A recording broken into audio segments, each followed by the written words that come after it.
ভূমিকম্প হওয়ার কিছু কারণ। ১.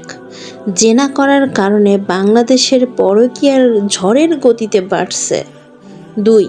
দেহ ব্যবসা ও নেশা আজকাল বাংলাদেশের মানুষ প্রকাশ্যেই করছে।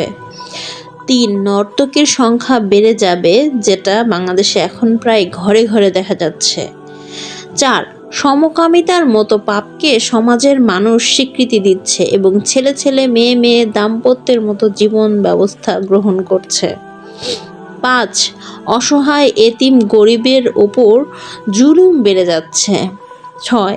ভূমিকম্প আল্লাহর পক্ষ থেকে একটি সতর্কবার্তা, যেন গুনাহগাররা আল্লাহর পথে ফিরে আসেন। ৭. আল্লাহর যখন কোনো জাতির ওপর রাগান্বিত হয় তখন সেখানে ঘন ঘন ভূমিকম্প সৃষ্টি হয়। ৮.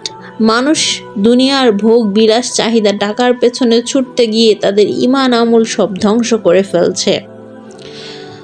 একটা মুসলিম রাষ্ট্রে বসবাস করেও আমরা মানুষরা অনেকে আছেন যারা হারামকে হালাল মনে করছেন এবং হালাল থেকে দূরে সরে আসছে।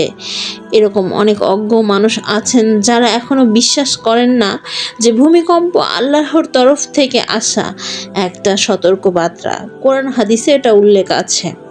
সামান্য একটু মাটি নড়াচড়া দেওয়ার কারণে সবার ঘুম হারাম হয়ে যাচ্ছে। দামি জিনিস গহনাগাটি সব কিছু ফেলে বিল্ডিং থেকে ছুটে পালাচ্ছিলেন, অথচ কিয়ামতের দিন কি করবেন সে চিন্তায় কি আছে? আর কত পাপে মত্ত থাকবেন? এবার তো থামেন, এবার আল্লাহর কাছে তওবা করে ফিরে আসেন।